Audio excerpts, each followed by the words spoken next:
Well, hello there, friends, and welcome to Virtual Strangers 72. I'm your host, Wes. With me, as always, my good friend Roots. Roots, Virtual Strangers 72 is finally here. The mad scramble is over. Yeah, I'm still trying to. I was waiting for it to show up on my screen. I was like, it's not over, dude, because the scramble is still happening for me. You know what's weird is I was telling you I lost my hard drive this weekend, so I thought I had everything, and then I went to go make my template for the thumbnail, and it wasn't there. And then I went to go to some of my scenes, and my whoosh wasn't there, and I was like scrambling. I vmix my background that isn't going in the background here. That for whatever reason, I just got a nice black screen, which is cool. I'll have to fix that. But yeah, so I'm scrambling myself. I'm trying to figure out what is happening, and somehow yeah, this is gonna be interesting. So I might just have a black screen this video, but yeah, whatever. Uh, yeah, well, technical difficulties abound. The struggle is real, huh? Yeah, it is, unfortunately. But it's just one of those things. Once you get it set, it's set. You forget, and then everything falls apart once it's good. So Absolutely. I feel you. I really do. It's been a similar struggle to get to the big chair today. But you know what? It's all good because the Virtual Stranger show, not about backgrounds, not about thumbnails. We're all about the VR game talk, right? And we've got plenty of that to go around. yeah, absolutely. Well, this is gonna bug me. I guess I just get an old fashioned black back screen, right? So What do you got against black screens, man? I yeah, love my yeah, good black screen. that's right. That's right. None more black, you know. I say it's Spinal Tap. Yeah. None more black. Yeah. Anyway, a lot going on this week, right, man? I mean, movement and shaking going on at Oculus, at Sony, at Apple. I mean, so much stuff for us to talk about, but not so much games there. I mean, you can kind of feel the next generation starting to move in, and as much crap as this year has thrown at us, I can't help but be excited about it. Yeah, especially, I mean, we need more hardware, Wes, especially the video cards and stuff. Like, people have been waiting for that flight simulator, and people's computers are, having a little bit of problem running it flat. So I don't know how the people are going to get it in VR. They're definitely going to have to upgrade their video cards, I believe, to really be able to play that game the way it's supposed to be. Yeah, man. Uh, that's it's frying graphics cards everywhere. But again, not really. I mean, if you want to play it, it's very playable. What it is, with regards to flight simulator specifically, is whenever Microsoft releases a flight simulator, which isn't often, it's like once a decade, or at least it's been about a decade since the last one. But what they do is they kind of future proof it by setting the highest spec so high that the current hardware can't handle it. They always do that. And what that does is it allows their title longevity as the technology progresses and as everybody's rig upgrades. They're actually able to go back to Flight Simulator and get more out of it, which is actually kind of a cool thing, I think. I think so too. I think it'll be really good, and it made me really start to think about the 3080 and just how powerful it's gonna be. And I'm psyched because I think the next level of VR is right in our grasp, along with a lot of the headsets coming out. I know you're waiting for the G2, and so I think it's gonna be a good year outside of Yeah, man. all this weirdness. Yeah, I know. It was a good year for tech, bad year for everything else. Um, I didn't get a chance to ask you off air. Did you get my message this morning about the Monday show? I did, and I agree. I totally agree with where you want to take the episode, and it gives us a little bit more time to get back into to Helix Vision before we talk about it. So Absolutely. So what we're talking about here is our topic for the Monday show tomorrow. We're actually going to talk about all this stuff a little bit more, um, because, like I said, up until this point in the year, we've all known that the next generation is coming, whether it be, hardware, whether it be consoles, whether it be games. But we've all been looking forward to it. But now we can start to see on so many different levels it actually happening. The next gen is starting to happen right now, and that's what we're going to talk about tomorrow on the Monday show. I decided to push it to the Monday show. Roots, do you know why? Oh, probably Because everybody, Oh, go ahead. because everybody's talking about this stuff, and we kind of pride ourselves around here. This show's about games, right? We talk about games on the show. Right. Yeah, that's true. We need to be talking about the games, not the hardware. And it kind of leaves it for us for the Monday show, right? Leaves stuff for us to talk about. So exactly. That's what the Monday show topic is for. It's for these other things that fall outside the realm of games. Well, which of course, plenty of game talk as well, because we talk about what we've been playing. But that's what the topic on the Monday show is about. It's for these larger conversations, and man, I think that's going to be a pretty good one and a pretty big one. I think so too, and I think it's going to drive me crazy, Wes, this background, because I look over and I see all this cool background going on my left, and then I look right and I see this black screen, and it's just BS, dude. Yeah, well, I'm sure you'll get it lined out, man. It's just you may just have to flush your whole setup and build it all from scratch again, huh? That's what this is. I had to, it was completely done. I had to redo it all. And I guess I remembered most of it. I just don't remember how to get this screen here with all the stuff. Cause I got two windows. I got the black Roots, and then I got the neon scriggly lines Roots. And, I don't know how to get this one to be the one that shows up. So yeah, I'm sure it'll be something simple by the time you figure it out. Yep. Might be a while though. Yeah, it probably won't happen on this episode, or either that, or people are going to see a lot of weird stuff. Something disappear, Roots disappear. Or I don't know. We'll see. I'll try not to focus on. We'll have Roots, and instead of Roots, we'll just have squiggly lines only. Oh, hey, that's a good idea. You don't need me.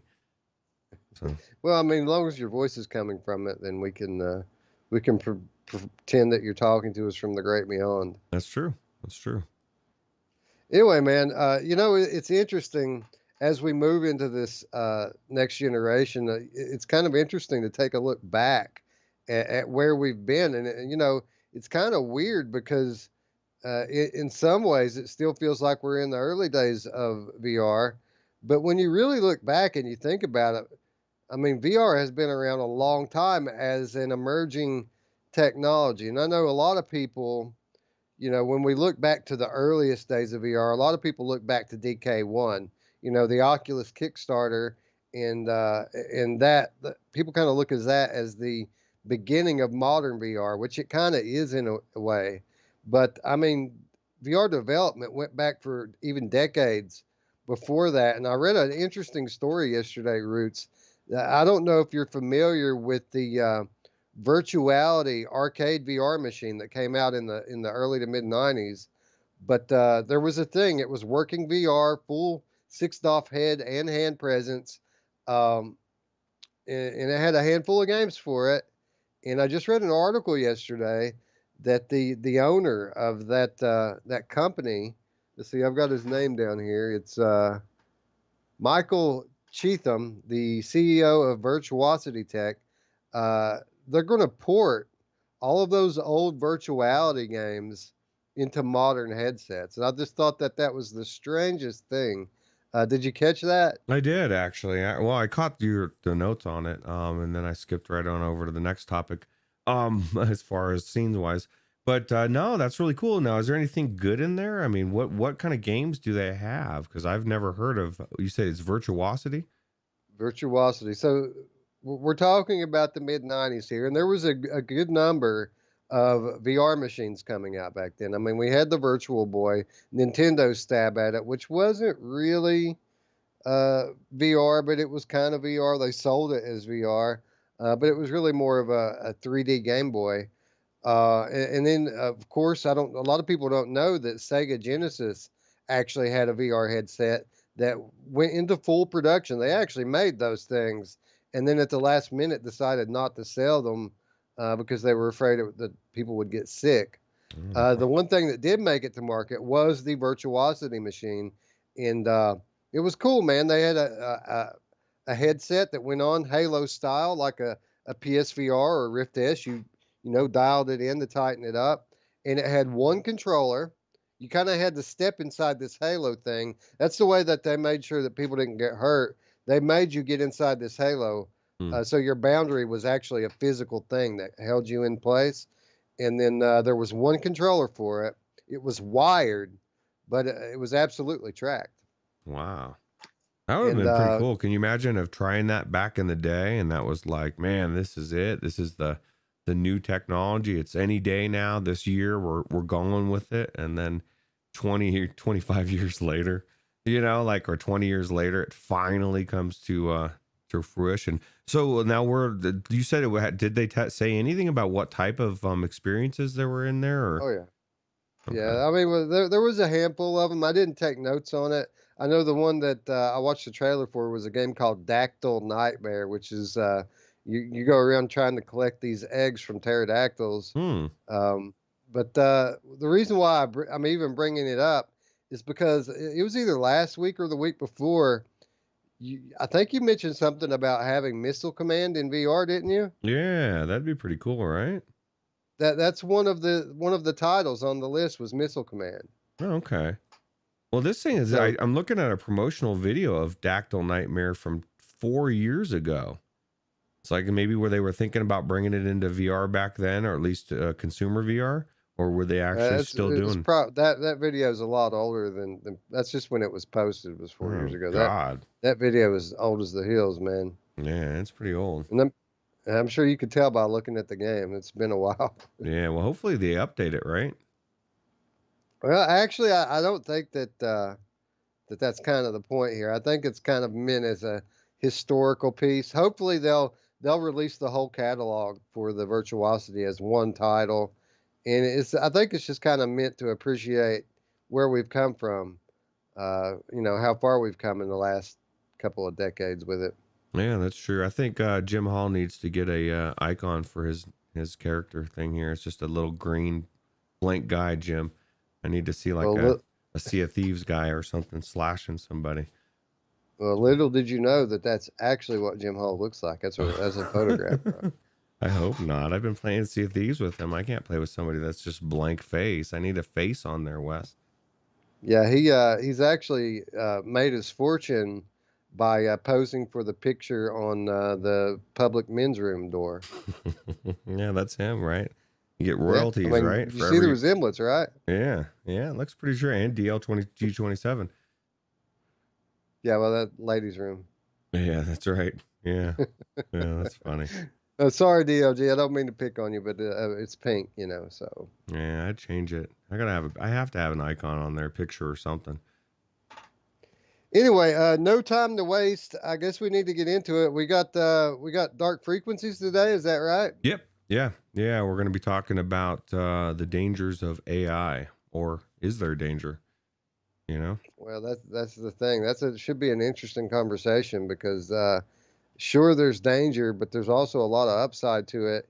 And even if like we as a nation decided to just kill it altogether because of the dangers, the rest of the world's going to go ahead with it, and it's going to put us at a severe disadvantage if we let some of these other less peaceful nations develop the AI, and while we sit idle. So whether we like it or not, it's the future, and that should be a really interesting conversation. Yeah. The thing is literally there's a race between countries to be the first to have it. And the idea is the first country that fully realizes AI in its absolute form will rule the world. And they'll, because of the how quickly it learns, how quickly it progresses, a few weeks even would be such a substantial difference in how much it would be ahead that it could be. I don't know. We're screwed. That's my opinion. We're screwed. Hey, no, not necessarily. I mean, it's all about how much data you feed the thing as to how fast it learns. And who knows, if everybody just quits bickering and Gets just along. merges their Oculus account with their Facebook account and let them go ahead and take the data, maybe we'll be able to catch up. Yeah, yeah. Just bend over, take it, and hope for the best. That's what I say. Absolutely. Yeah. Anyway, chat filling out nicely. As you mentioned, Jim Hall, DLG in the house, Greg's VR, Slay Blaze, Onakazi, Steven Sales, person, pretty good crew going on here. Ray Pope, what's up, buddy? Roy Schwartz, Hussein X. Yeah, everybody in the house, all of the fam Yep. here to talk some games, Roots. The best people in VR right there. Absolutely.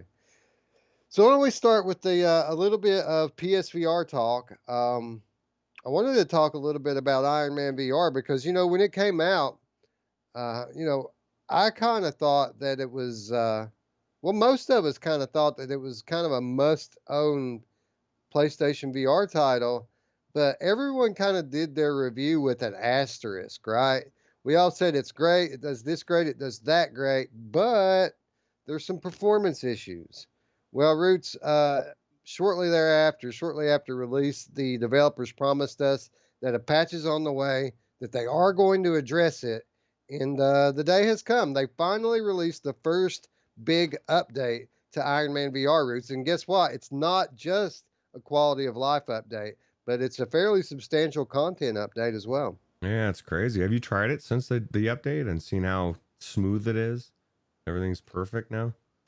Not yet. It only dropped a few days ago, and to be quite honest, most of my VR time this week has Moose Life. been Moose Life and Good Goliath. So I haven't really gotten into that yet. Yeah, you know what's funny? Oh, Glenn Dillon.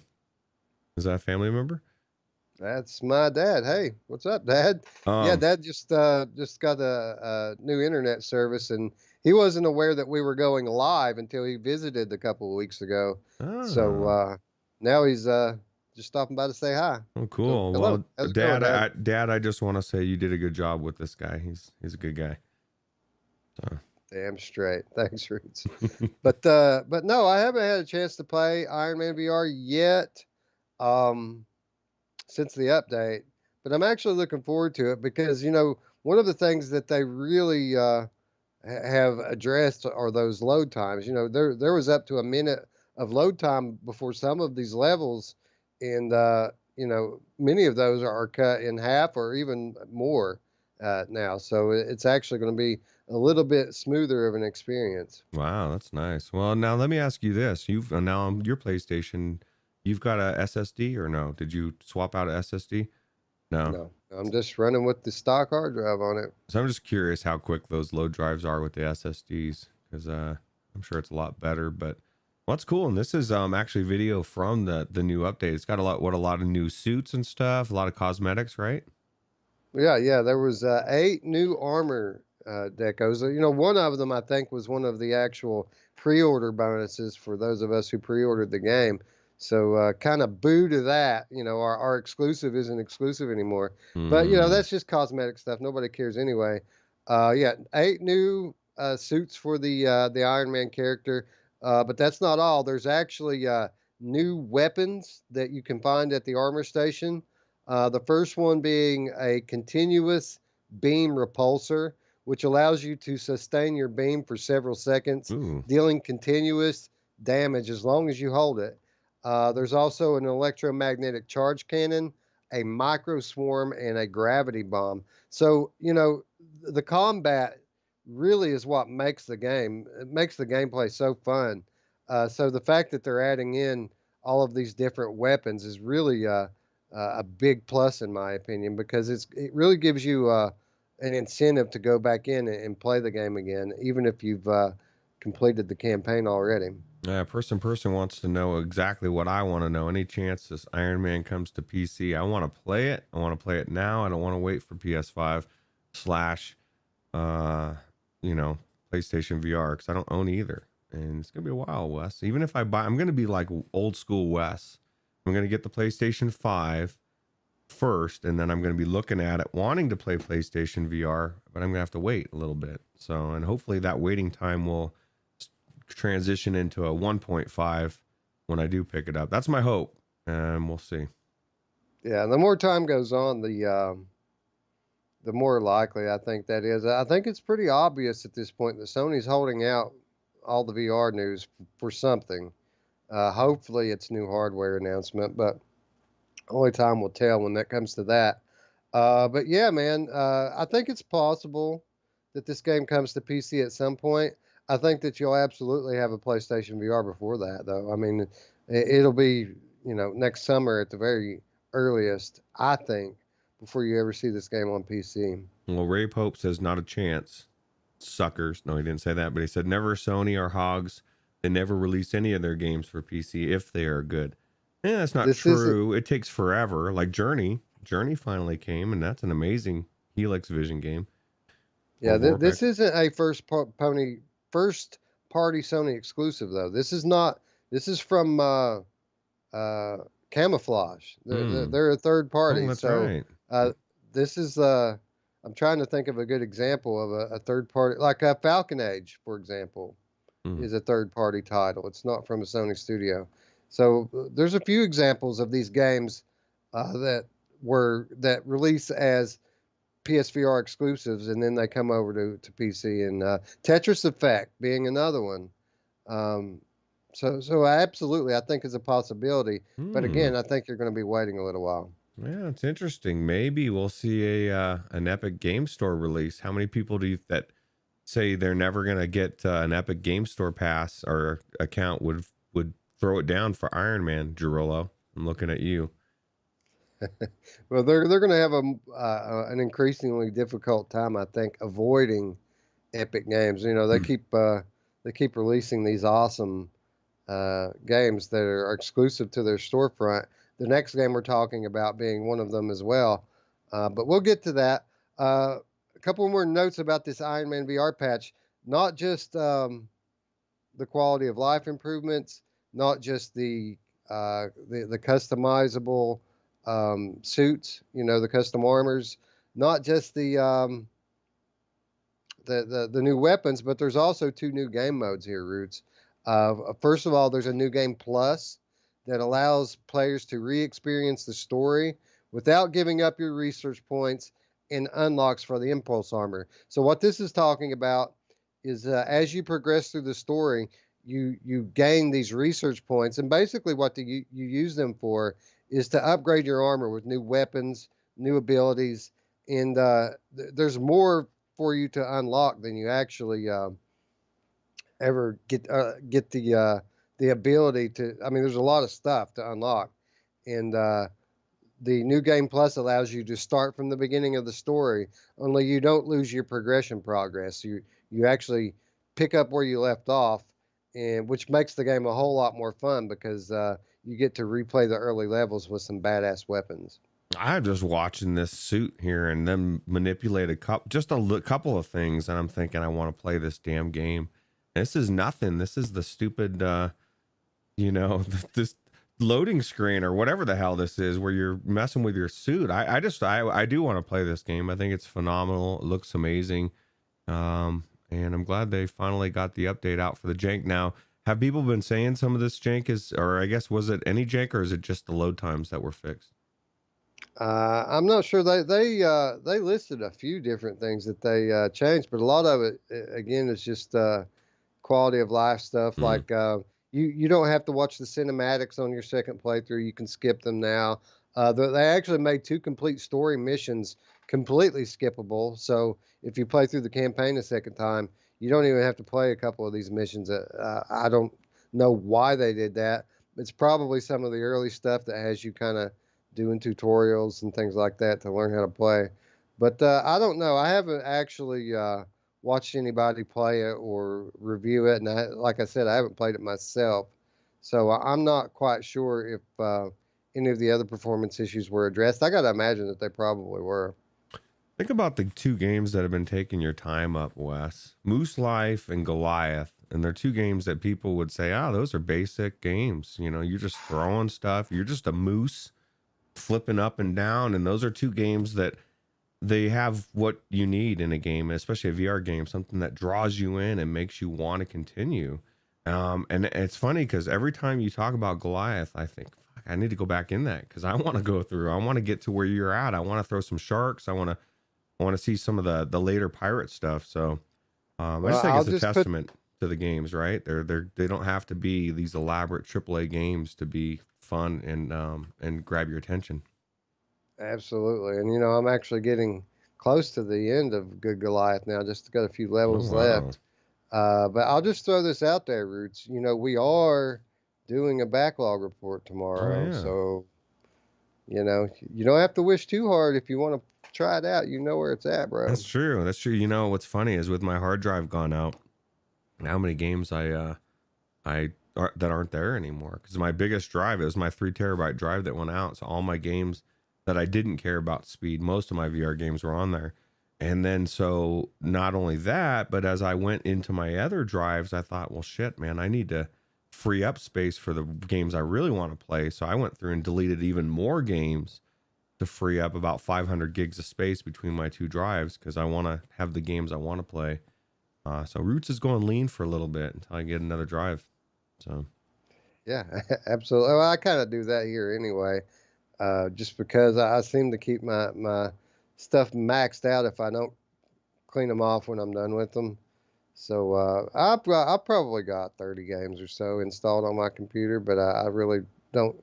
I try not to get it much higher than that, because if I do, then making videos becomes a hassle, things like that. So I try to keep things clean. yeah, I didn't see. Jim Hall says that you crushed your high score with your last guy in Moose Life. Man, I didn't catch that. Yeah, I put a video up on this channel actually. Actually, the last video that we published was like my third or my fourth playthrough on Moose Life. It was the second time that I played pure mode, Hmm. and yeah, I made that last guy go a long way. The last time that I played Jim, it was not last night, but the night before. I came this close to getting on the pure mode top 10 leaderboard. I mean, if I Wow. could have cleared one more level, not even, I probably wouldn't have even had to clear it. I was within 10,000 points, I think, of the number 10 spot. I mean, that's so close. But I think I'm going to get it, Roots. I think I'm gonna place next time I play. I think you are too. Just because I know how you are, and that's what I want to know is can Mamefan beat your record? This is the challenge, like the gauntlet thrown down to the finisher. Can you beat Wes on the leaderboards? Because he's a very competitive leaderboard person, right? Yeah, when it comes to games that he's into, he absolutely is. Oh Well, yeah, he may not be I'll into it. just tell you this. Believe you me, when I place on that board, I'm going to shout it out to the world, and I'm going to throw the gauntlet down to everybody. Come and get it. You know who's Hmm. got the strap. You're Come gonna and get it. But you're gonna throw it down to Jeff Minter. he's on there. He's on the leaderboard, and he's not number one. Oh really? There's been 5 or 6. I mean, he was. He obviously he was at launch, but there's been 5 or 6 guys overtake his top score now. Oh wow, that's crazy. Well, the only person that I think could probably truly beat anybody on that leaderboard is Coach Tony, and he's in the chat right now. Jim Hall. He told me once he's Coach Tony from Audica #1. And I don't know if I believe it or not, but Oh man. Anyway, Moose Life, a lot of fun. Iron Man VR, Roots. It kind of the PlayStation VR stuff. It just kind of comes in spells with me now. I don't play it every day. I don't play it every week anymore. So what I normally do is I let it build up to where I have 2 or 3 things that I want to play, and then I'll take like a week and play PSVR. And I think I'm about at that point. I need to pick Iron Man VR back up. I'd like to get back into Dreams a little bit. It's been a little while now since I checked out Dreams.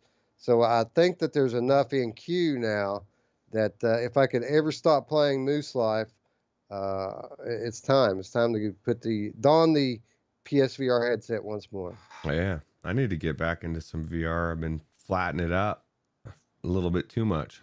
So actually, Yeah, I have like 3 games that I need to play. I really need to play them. So yeah, that one we can't talk about. yeah, Pretty cool, dude. yes, I have yet to step foot into it, but I saw someone else had gone into it too. So yeah, I'm looking forward to Yeah. it.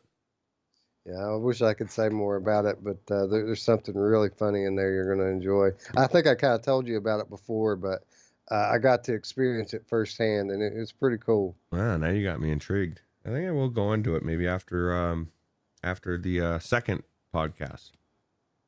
Absolutely, absolutely. Well, I mean, it's VR time. Just well, never mind. I forgot what I was going to say. Anyway, while we're on the topic of PlayStation VR, I wanted to touch on Hitman 3 once again. I know we've been talking about it a lot, but the news just keeps on rolling with Hitman 3, and I kind of feel like people have been a little quick to write it off when they heard that it was a gamepad game, and they're not really letting it process what it means to have a full AAA game in VR. These are the best games, Roots. We don't have a lot of them, so to throw one away because you don't, it's not your favorite control scheme, I think is a little bit short-sighted. And as time goes on and we learn more about Hitman 3, it becomes more obvious what the differences are between, the really good indie games that we get most of the time and the AAA games. And we learned a little bit this week about the different game modes that are coming to Hitman 3. And Roots, there is a lot of content in this game. Any one of these game modes would be a pretty awesome indie game, like the type of game that we are used to playing, that we get most of the time. Take two of them, and it's a game of the year candidate. But we've got 5 very unique game modes coming to Hitman 3, and I feel like every one of these is going to offer a lot to the player, especially in VR. Yeah, that's a weird button. Don't hit the L button. It's not good. It doesn't work well for Hitman 3. Yeah, I agree. And it's every time I hear about this controller thing, it just baffles me. I was just talking to somebody about it the other night, and it's just weird, right? Because the same like I said before, the same person that's going to say, I'm not playing this, it's not full motion controller, it's a gamepad, it's bullshit, will pine and dream about playing it in Vorpex with a controller, and they'll jank it up, man. They'll jank it up real good just to get in there. But then you have the actual company saying, we'll put it in VR, it's going to be amazing, the only thing is we're just not going to change the controller scheme. Fuck it, man. It's garbage. And I don't know, it's Hitman, dude. It's going to be amazing. I think people are going to eat their words, and if people are willing to play Resident Evil 7 on a PlayStation VR, which, doesn't look the best, and now they can play Hitman amazingly in PC graphics. So I guess this it eventually will come to PC, right? Or have they ever said that?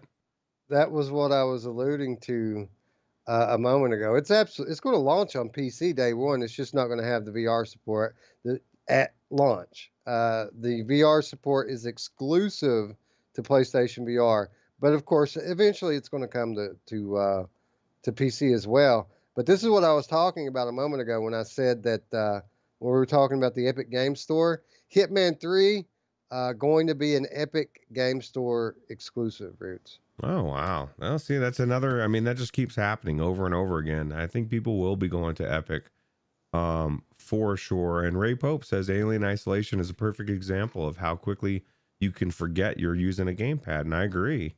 You get the whole point is to be in that environment, to look around and see that world.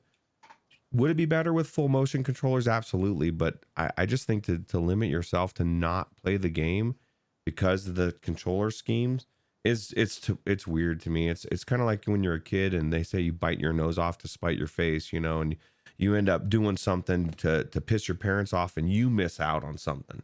So, I say if everyone wants to miss out on this game because of the controller scheme, go for it, man. I'm going to be playing it with a controller gamepad and I'm going to be loving it. So let's talk a little bit about the game then, and what we learned about it this last week, and talk about these different game modes. You know what time it is, don't you? It's quote time. It is indeed quote time. It's a pretty epic quote time, Roots. I've got basically this whole segment's going to be quotes, and it's about these developers. They've been very vocal. Again, they've done blogs, they've done videos about PSVR. That they've done all kinds of different stuff. The information keeps coming out. So first of all, we have the campaign mode. And they say the Hitman 3 campaign mode will take you on a globe-trotting adventure to sprawling sandbox locations and will deliver a dramatic conclusion to the World of Assassination trilogy. Agent 47 returns as a ruthless professional for the most important contracts of his entire career, and when the dust settles, the world he inhabits will never be the same again. So this is what people think about Roots. People like us, the VR gamers that aren't real big Hitman fans, this is what we're coming for, right? We're coming for the campaign mode. This is obviously the draw. It's the conclusion to their trilogy, that, or so they say. Hmm. We get these conclusions all the time, and then 2 years goes by, and then oh look, there's another one all of a sudden. But supposedly this is the conclusion, and this is what's bringing me to the party, Roots. I want to play the campaign. Oh yeah, me too. I want to play the campaign. I want to choke some people to death. Actually, that sounds bad. I don't want to choke some people to death. I'd like to knock them over the head and have them go to sleep, but I think I'm a hitman. I got to kill some people, Wes. So Roots is just gonna have to get used to it. A lot of people in the chat are saying, Paradise Decay specifically. Are you sure VR support is coming to PC? They said that about RE7. And Chris Richardson says, is there any proof there will be bringing this to PC eventually, or is that an assumption? It's all that is completely and 100% an assumption. We do not know that this will ever see the light of day on PC. Yeah, damn it, you ruined it for me, Paradise Decay. You should have let me bask in my rumor, and I could have. And maybe we will never. I mean, it's coming to Epic Games. If it's coming to Epic, right? I would imagine they've been trying to push VR. They've been trying to compete with Steam in that venue. So I would hope it's going to come to, to PC VR as well, because I really don't care about playing it flat. Let me ask you something, Roots. Did Falcon Age get a Steam release? Is it on Steam or is it just on Epic? I don't think it's on Steam. I need to finish that game. See, that's a game that Mamefan really enjoyed. Yeah, I don't see. Well, actually, that's in my library, so of course it's not going to be in there. I don't think it came to Steam though. So I think the reason why I ask is this: Upload VR kind of reported the fact that Hitman 3 is coming to Epic Game Store as an exclusive. They said not only did that mean that it's not going to have PC VR support, but that it's not going to have PC VR support at launch. Now, my answer to that first of all was, we know that it's not going to be PC VR support at launch because they said that it was PSVR exclusive at launch. We already know that, Upload. Secondly, I don't think just because it's coming to the Epic Game Store that it means that it can't support VR, because again, Falcon Age, prime example, right? A game that comes exclusively to the Epic Game Store but still runs in VR. Tetris Effect comes exclusively to the Epic Game Store, runs in VR. So if anything, I would say that maybe it will get VR support because it's coming to Epic Game Store, and the PSVR exclusives, when they come to PC VR, that's normally where they go, right? It's always where they go is the Epic Game Store. Yeah, it's funny. That's starting to shape up. We theorized that when it first started happening, and we were like, wouldn't it be weird if all of a sudden you see there's some kind of weird Sony Epic Game Store understanding where they're, like Epic, obviously they're trying to get in that, they're getting their foot in the door. They're doing it really smart. They're giving away all these games, getting people to get the account to begin with. And now they're releasing things you can't get from Steam. And this is a big title. Even if you are a flat gamer, you're still going to want to play this game, right? If you're a Hitman person, so you're going to go to Epic Game Store anyway, right? Yeah, and the interesting thing about it is one of the things that really sold everybody on the idea of Hitman 3 VR was the fact that you can import the first two games into it and play them in VR as well. Interestingly, next week's free game on Epic Game Store, Hitman. Oh yeah, yeah. Let's see. Paradise Decay says I should have I should get a PlayStation VR. He says it's literally like I don't have a left hand. That makes me sad. I need my left hand really badly. Well, as long as you've got Ryder, you can survive. But I agree. That's true. You do need the left hand for certain things. Yeah. So. Frank says, are reindeer the same thing as moose? Not in real life, but in video game world, they're very similar. Yeah. Yeah. Very true. Anyway, what do we have in addition to campaign mode? This is where the game gets interesting. This is where you kind of start to see what sets a AAA game apart from an indie game. So not only do we have the campaign mode, we have a mode called Elusive Targets. They say the stakes are high and the clock is ticking. Elusive targets are the ultimate Hitman challenge and are designed to offer an exciting, pulse pounding experience. You need to track down a unique target with little to no help from the HUD or instinct and hatch a plan to eliminate them on the fly. Good luck. So, this is kind of a more of a random scene, Roots. You don't really know what's coming at you. And some of the tools that you have available to you in the campaign to help you along, they completely take away from you in Elusive Targets. So I take it that this is going to be a mode for the experienced player, something with a little bit more challenge and a bit more randomness to it, therefore providing a lot of replayability to the user. Yeah, it sounds really cool. Sounds like you just go in there, don't know what to expect, and you're just kind of on the fly. You get to test your reflexes, see if you're as good of a hitman as you think you are.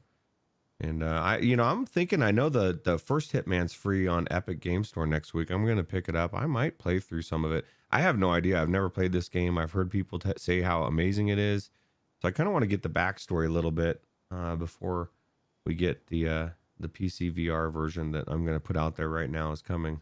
I don't care about what all you naysayers say.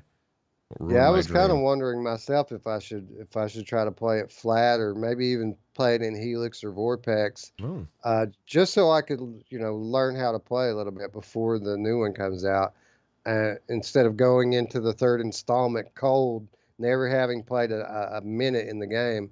It might be helpful, right, to have a little bit of experience. Yeah. Yeah, it's a good idea. And I feel like I'm going to be a little bit more into the game than you right off the bat because the main character is bald like me. So I can like put myself in his shoes a little bit better.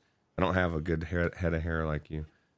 So, well, PD in the chat, I'd like to go ahead and ask you, PD, what are you going to do? Are you going to go play Hitman in Vortex before the release of the third installment, or are you going to wait and that way you can go into the headset as a virgin? That's kind of he's Mr. Vorpax. Like, of course he's becoming that, isn't he? Yeah, I mean, he does. He's got an entire Vortex library on his channel now of pretty much every game you can think of. Yeah, true. But what else? We have a game mode called Escalations, and pretty much anything goes in Escalations. Expect your gameplay skills to be pushed to the max as new elements are thrown at you in each stage of the contract. Disguise restrictions, added security cameras, and other complications will be thrown your way.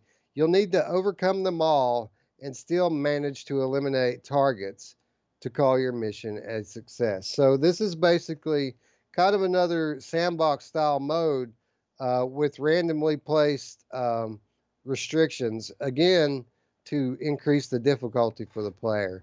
One of the coolest things I think that I'm reading about this game, Roots, is your ability to use disguises to get at the targets. And apparently that's a really big part of the game is disguising yourself. That's pretty cool, right? That sounds cool. Paradise Decay says if it's on PSVR, he'll play it on PSVR. He's not going to jank it up, dude, when he can play it in the real VR. Well, that's a good point. I don't know. I'm still debating on whether or not I should get in there and get a feel for it first. But maybe I'll wait. Yeah. It's not that long. December. You think that sounds a long time? It's not a long time. And a lot, Roots, is going to happen between now and then with games coming out and hardware. I mean, it's really going to be nuts the next 3 or 4 months. Crazy, release after release after release. We're at that point now. I know. And what's crazy is with all the VR stuff, like the world's so crazy in the VR world, all these games coming out, at least we can we can count on the stability of the real world and everything just being nice and calm and nothing happening. No more. I just say no moss, Absolutely. please. No moss. I've had enough of 2020. Please. Yeah, I'm tapping out too, and hopefully 2021 brings a little more calmness to the world because it's hard to rest with the turbulence, you know. Yeah. Yeah, I just want to rest. That's it. Anyway, there's another mode, Roots, contracts mode. You choose your own targets, choose how to eliminate them, and then make it all happen. And once you've completed the contract yourself, challenge friends to compete for the best score on your leaderboards. Powerful search tools will let you find the exact type of contract that you want to play Hmm. and look out for featured contracts where IO Interactive choose the best of the best to be played by the entire community. So here we are, Roots, another example. This is basically the create your own level mode, like we've seen recently in Angry Birds and Gadgeteer. But this isn't a puzzle game, Roots. This is an assassination game. And like those games, like Mario Maker, after you complete the job yourself, you can upload it into the to the servers, and obviously, uh, this whole community of creators are going to get their hands on the thing, and infinite levels, Roots, when you buy this game. Wow. I'm interested to see everybody's crazy levels, right? Yeah, but I'm not going to because it's gamepad. Yeah. Oh yeah. No. Yeah, it's Right. garbage, dude. Throw it out. Right. Right. So yeah, so much. I mean, any one of these like game modes could be its own game, right? A $20, $25 game. But when you think about all of this content, man, it's nuts how much they're cramming into this game. The one mode, I can't remember which message board I was on the other day, but people were talking about Hitman 3, people who had played it before flat, and not 3, but the earlier games. And what they were all wondering was, is sniper assassination mode coming? Hmm. Are they going to bring sniper assassination into VR? That would be so awesome if they brought sniper into VR. And guess what, Roots? It's coming. Dedicated to long range assignments, sniper assassination or sniper assassin mode rather, tasks you with eliminating targets and guards without triggering an alarm, whilst completing challenges to boost your score multiplier. In Hitman 3, Sniper Assassin can only be played in existing maps as a single player experience only.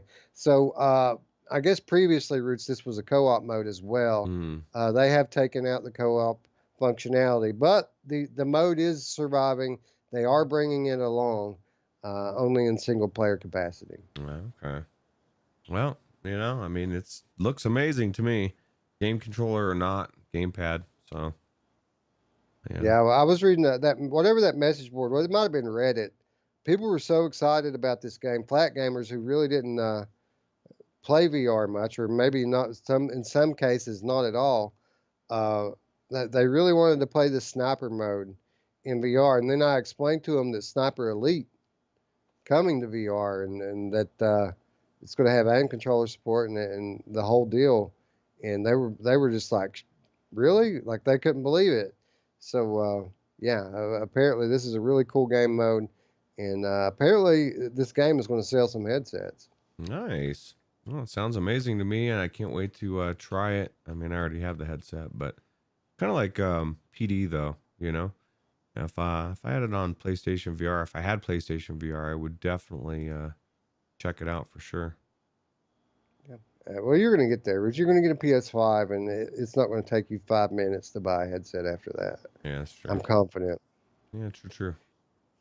Anyway, there is one mode that did not survive from the earlier Hitman games that is not coming to the new Hitman game, and that is the Ghost mode, which is a one versus one competitive multiplayer Mm.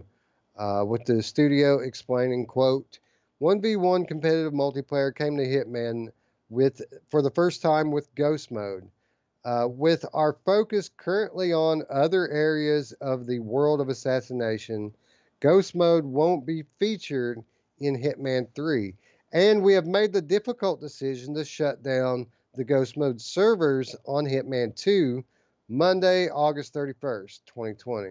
Oh wow. We have learned a hell of a lot from Ghost Mode over the last 2 years, and we'll be taking all of those learnings on board for what we do in the future with regards to multiplayer. So, like just like the Walking Dead Onslaught roots, Hitman developers choosing to not focus on multiplayer at the current point in time. They really want to release the best single player experience that they can. But as you could read from that quote there, they're not closing the door on it completely. They're just not going to support it at this time. Yeah, if I can't play Slightly Heroes, I don't want to play Hitman one-on-one. And I'm not a one-on-one person anyway, because there's nowhere to hide, Wes. It's me versus you, and usually I Right. don't win, at least in my experience. So, I say get rid of Ghost Mode. Now it sounds like it's really popular. It sounds like they're, kind of having to explain why it's not there. Kind of sucks if you're a Ghost Mode fan. Not only do you not get it in the new one, they're taking away it from the old one. So I guess they need the resources, right, for the servers. Well, yeah, well, I'm sure that that's part of it, but I mean, a lot of this, I mean, you have to consider who they're talking to here. They're talking to the flat gamers, right? And those guys sleep with their pitchforks in their hand. So if you're going to make any kind of changes to their favorite game of all time, which is whatever game's coming out next week, right? It's their favorite game, and it has to be perfect. But you better bring the explanation, and I feel like that's what they're doing here is just trying to calm everybody down so that they don't have to deal with pitchforks Monday morning. Yeah, well, there's already some pitchforks because of the way they didn't explain the controls. Yeah, well, Yeah, they were. I mean, I kind of get it with that. They were a little bit misleading with that, and I don't think they really necessarily meant to be. I feel like they're kind of new to the VR scene, so they don't really things that are common sense to us. They're kind of oblivious to. But the way they worded their initial promo material made it sound like motion controller support. Now, whether or not they know that or not is kind of debatable. But nothing they said was untrue. They just it was just misleading, right? yeah. Let me ask you this: what do you think? Because I've never played Hitman before a game. Like, as I'm walking through that room, can I just like start choking anybody? Like one of those people that are Yeah. just having a conversation with somebody, and because part of me wants to see the horror on the rest of the group that they're talking to, because it's like this guy's just in the middle of talking, and all of a sudden somebody starts choking him. I want to see the whole room like freak out. I think that'd be pretty cool. Yeah, I'm not sure to what degree of freedom that you're given to do stuff like that, but I think that it is. I mean, they refer to all of their levels, even their campaign levels, as sandbox levels, which implies a certain degree of freedom, right? And a certain degree of um, maneuverability in these situations. So I got to imagine, Roots, if you wanted to go and hide up in the rafters somewhere with a sniper rifle and start picking off the guests at this party one by one, I think you could probably do that, man. Yeah. Well, Ray Delator says you have to admit that hearing the news wasn't going to be moved controllers was definitely a gut punch. So I kind of 100%. well, see, I kind of took it. I don't know, man. I just look at what it is. It is what it is. I mean, we all have this expectations, and my mindset is we're not quite at that point, and we have to give the developers room to dip their toes in. You can't expect a developer of Hitman, a AAA game, to want to come out and just go full VR. This is them saying we think we believe in it, and we're gonna do it, but we're gonna do it as easily as we can. And I just say, do we want it in VR or not? Like, if we start nitpicking and saying it's got to be full VR, you're gonna cut half of the AAAs. What we will see if they said, okay, we're never putting out another controller gamepad controller game schemed thing, we'd probably see it get pushed back a couple of years. We'd start seeing the games we're seeing now drop in 2023 or something.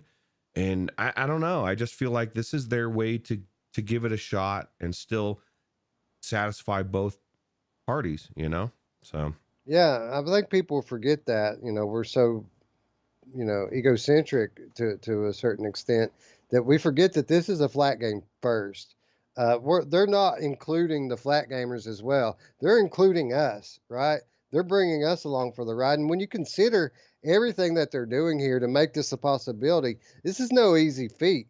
I mean, to make the entirety of the trilogy playable in VR and Roots. I mean, this is historically a third-person game. The VR support first person, that is not an easy thing to do. I mean, at the end of the day, like we mentioned before, you're trying to sell headsets, right? You're trying to bring people into VR, and I mean, you want something that these new players are going to be able to pick up and play, right? And I've seen it firsthand. Uh, Picking up a couple of Move controllers for a newbie is not the easiest thing in the world to do, especially because there's no thumbsticks, right? It's all button locomotion, and it takes a while to get used to that. Even some VR gamers aren't used to that. yeah, I agree. And Chris Richardson says, "Thank God this is what he said because this is what I like to hear. You can play Hitman any way you wish. You can go guns a blazing if you'd like. I'd like to just go in there and just start. I mean, look at all those people in that party, man. Like you could create some chaos in there. Like the FedEx chick that's standing there, she's just trying to do her job. And maybe she was in the wrong place at the wrong time. Yeah. There's just a lot you could do with this game. In VR, it's going to be, like I said before, it's going to be visceral, and I'm kind of excited to see, one of those sheiks go down. Not because he's a sheik, but just because he's in the room in the wrong place. Not a good place. Yeah, I kind of feel like this is going to be one of those games that are infinitely replayable just because of that aspect of it. The fact that you can do what you want. And I mean, with some of these other game modes, you can even construct the scenes yourself. So, I Mm, mean, this is going to be an infinite source of content, right? For people who like to stream and make game videos. I mean, yeah. we're going to be able to go into these scenarios and do some outlandish shit, to say the least, in VR. See, I wouldn't have even bothered choking that guy at the window if depending on how. I mean, granted, let's be real. There might be bulletproof glass or thick glass, but if you could shove him out, that'd be the easiest way, right? Just watch him fall. This is the dark Yeah. side of Roots coming out. But no, I think a game called Hitman. That's awesome that Chris Richardson lets me know that because I want if it's I'm a hitman, I should be able to kill everybody any way I want, and it looks like that this series is exactly that. So that's cool. Yeah, DLG says, look how well Hellblade played in VR, even with gamepad. That's kind of the point here, man, is like, of course we would all prefer motion controllers, but my favorite games, I mean, half of my favorite games or more are gamepad games. So, yeah, absolutely not going to write this one off. Yeah, and 5 years from now, we could legitimately probably have this conversation and be on the complete opposite side and say, look, dude, it's 2026. And or we should never see a gamepad again, like Right. where we've got it in our chips in our brain and we're controlling levitating stuff. Yeah, I'm kind of actually excited to get the PlayStation 5 DualSense controller in my hands. I was reading an article from another one of these AAA devs that make I forget which one it was, but a very popular first-person shooter game, and they were talking about just how cool it was that their game on the PlayStation version of their game, uh, that when your gun jams, that the triggers are actually going to lock. So Wow. like use the triggers to shoot, and like obviously there's going to be an on-screen indicator when your gun jams, but the PlayStation version, before you even see that, you're going to know it because you're not going to be able to pull your triggers. Yeah. I hope they can compete with Xbox. No, just kidding. Yeah, I hope so. Yeah. Teraflops, bro. Yeah. Yeah.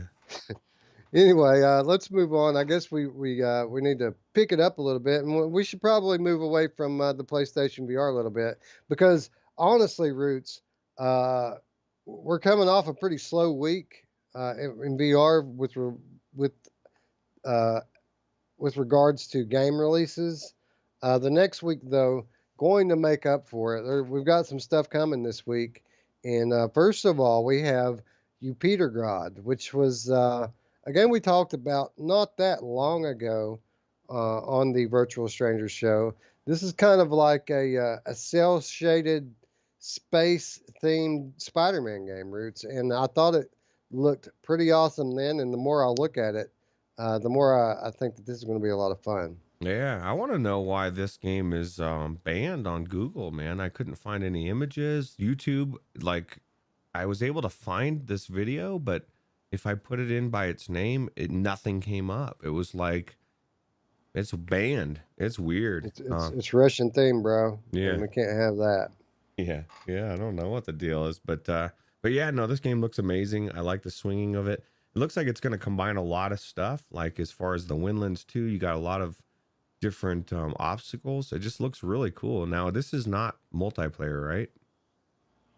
And at this point, I don't believe that it is, but that doesn't mean that it won't be. Okay. So I mean, I want it's to a swing possibility. through these obstacles with you, Wes. It looks very crazy. We could do like a really crazy money show in there, I think. Absolutely, I think that the art style is very interesting looking, and it looks a lot, honestly, like the style of it. It looks a lot like Radio G Proteus on the Oculus Quest. Yeah. No, I like this comic book type of art style.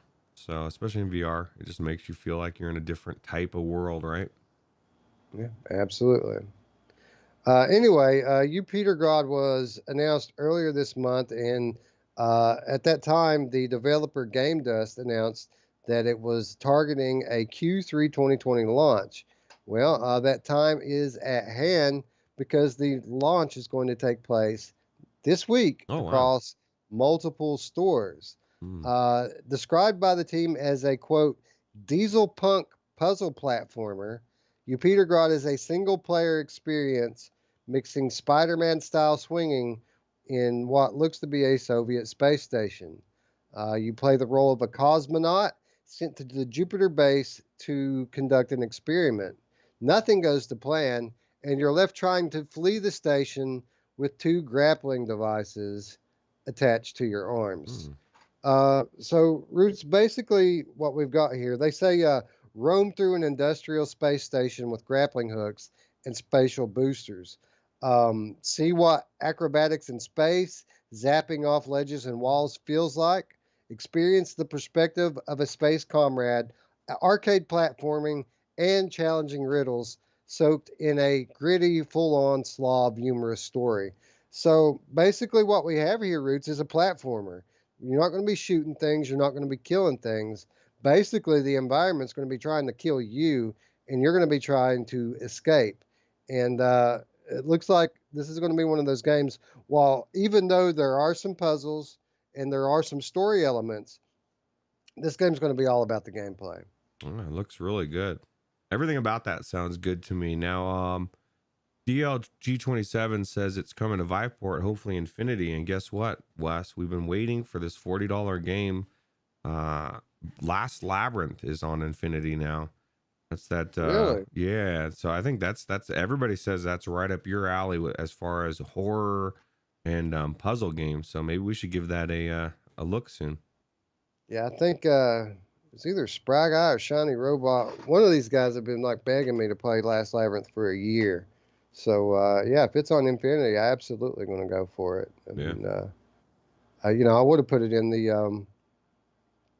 the free stuff segment later on had I known that. I put another game kind of similar to that into it because I didn't know this game was on Viveport. But we'll get to that.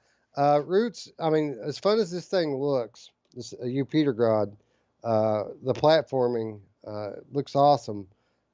You'd think that maybe this is kind of a quick experience. I mean, they just announced it. Now they're releasing it. Over 50 levels to navigate here. Wow. Through gas-filled rooms, fans of death, scorching furnaces, and other mechanical devices. So a lot of game here to play, Roots. That's a lot of game. I could have sworn Last Labyrinth was 40, or it was at one point. Is it 30 now, or maybe I'm remembering? They dropped the price when they released it on Oculus Quest. It originally was a $40 game. It was and expensive, then when they dude. released it on Quest, they dropped it to 30. Yeah, that to me, it's still I don't know. That's expensive. Um, We're when gonna it, find out, right? yeah, that's true. Maybe it's worth every penny. You know, it's kind of like we thought the game we played last week, the Djinni and Thaco, was a little expensive until we played it and saw all the polish, and it's probably the best tower defense game in VR. So Yeah. Yeah, well, I need to finish that one before I really make any decisions on pricing on it because it is a little bit expensive, but certainly fun and certainly, like you said, the production values are there. It's like almost AAA level yep, production there. So yep. anyway, Yupitergrad going to be available through Viveport, Oculus Store, and Steam. Oculus 27th for $15 US. Get this, Roots. Maybe this is just another one of those things with these articles, but supporting HTC Vive and Oculus Rift. Hmm. Not index. Notoriously missing their Roots is the Valve Index. Hmm. I love when they do that because everybody flips their lid and then it turns out to not even be an issue most of the time. You Right. know. And who was it that was asking about? It was Mepper. Yeah, yeah. So if you happen to be a Viveport Infinity subscriber, Yupitergrad will be available on launch day. So Ooh. this is an Infinity title from launch. So those of you who have Infinity, such as myself, Roots, I was going to send out for a review key for this, but I What's the guess I don't point? have to. Yeah, you still can, but I'll tell you what, dude. That's Viveport Infinity just keeps getting better and better. And I didn't think it could. It was already amazing. So, Yeah, they add to it almost weekly now. It's crazy. well, it's the only thing Vive has anymore, dude. Like they got the Cosmos. Nobody's really digging that. Like the Those guys, Vive Pro, the wireless is it. There's no real reason to go HTC anymore. So, they have they just keep dropping the ball, man. I don't understand from a hardware perspective. I mean, when they announced that Cosmos was going to be a line of headsets and not just one headset, they one of the headsets that they announced was the Vive Cosmos Play, which is more budget friendly option, right? This was the one everybody kind of expected to gain some traction in the consumer market. This is the one everybody's kind of been waiting for, mhm. and they announced a couple of weeks ago that they've changed direction with Vive Cosmos Play, and now it's not a consumer headset anymore. Now it's going to be intended for enterprise. So basically, what that means is they want to charge more money for it. Yeah, that makes no sense, dude. And it's not knowing your base either. Like people that have HTC, people like Mamefan that really like, especially right off the bat, they want the best, right? That's why they went the Pro. That's why like HTC at one point was the best headset out there, or one of them. And they're not looking for the cheaper version. So that's they all, every single person just went to Index. They just transferred them, and now Valve has them. They're not going back to HTC. I think HTC is pretty much screwed, but they got Viveport, so as long as we keep getting Infinity, I'll be happy.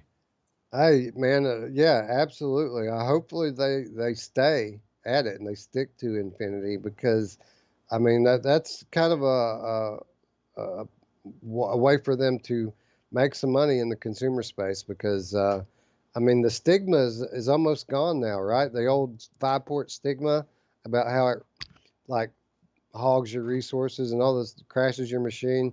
Everything people used to think about it, people are finally starting to recover from that and realize what a great deal it is. Yeah, agreed. The main fan says he hasn't used his Vive since Index came out, which is a perfect example. He just, he's the wants the best Index, and what's funny is people that associate the best with HTC don't realize Valve created that headset. So, like, it's always been Valve. So, Yeah, absolutely. DLC or DLG 27 says HTC Viveport Infinity. I think they offer devs pennies, maybe $1 for every download, but it adds up to serious dollars from the devs. I've asked a few developers about how that works.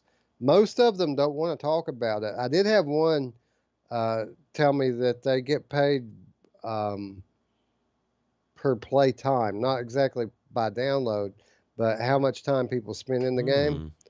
Hmm. I mean, obviously they're making some money off of it, or people wouldn't be, joining it. They wouldn't be putting their games in it. Hmm. So I think it's a little bit short-sighted to launch on Infinity. I don't think I would launch on Infinity if I was a game developer because I mean you're just going to kill your sales, right? Yeah. Yeah, agreed. I definitely want to get as many sales as you can before people get it. So Yeah. Anyway, coming to HTC Vive and Oculus Rift on August 27th. Oculus Quest and PSVR versions also planned for a later date, Roots. okay. So Well, it'll definitely should play well on the Quest, right? With this kind of it shading. actually, yeah, it looks like a Quest game. Yeah. Anyway, moving on. Wanted to talk a little bit more about Frostpoint VR Proving Grounds. At the end of July, In Exile Entertainment officially announced its latest project, a team based multiplayer shooter called Frostpoint VR Proving Grounds. The title is slated to launch later this year, but ahead of that, the studio is holding a closed beta, Hmm. which you can now apply for. The beta will begin this week, starting on the 24th of August, running through September 4th, all on Steam. All participants have to agree to an NDA, of course, which prevents capturing, sharing, or streaming the title. But there's a bonus for really active participants. When Frostpoint VR Proving Grounds officially launches, those beta players that have met specific playtime requirements will get a free copy of the game. Hmm. Roots, this is a first-person shooter multiplayer game, 10 versus 10, so up to 20 players uh, at a time, and you're set to fight across 4 different maps set around an abandoned military base in Antarctica. Normally the multiplayer thing's not my bag, as most of the people on the Discord know. I'm not jumping into play multiplayer. Um, all the time. But this one looks different, Roots. It looks interesting to me. And normally, where I would just be crapping all over the idea of a new versus multiplayer shooter, I'm intrigued here. Yeah. Well, definitely. I like the aspect of the NPCs being involved, and it looks cool. My question is, do you get a knife and can Scion stab somebody in the face? That's what I'm looking for is some face action. You know. Yeah, you know who else is looking for some face action, Roots? My Oh mom! wow, I didn't expect that one.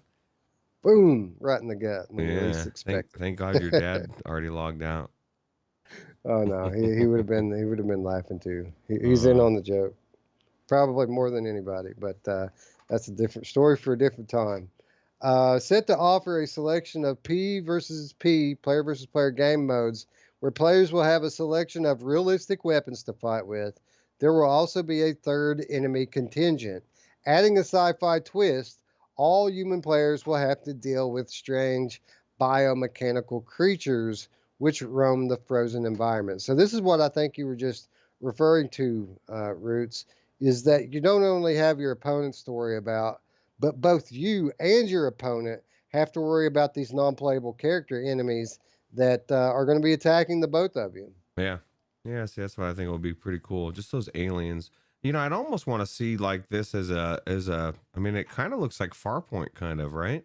I want to see Yeah, I want to see like a story mode to this. I granted I know this isn't it's not a story game, so I'm not going to see it. you know, But that's cool. it's interesting that you say that on both counts.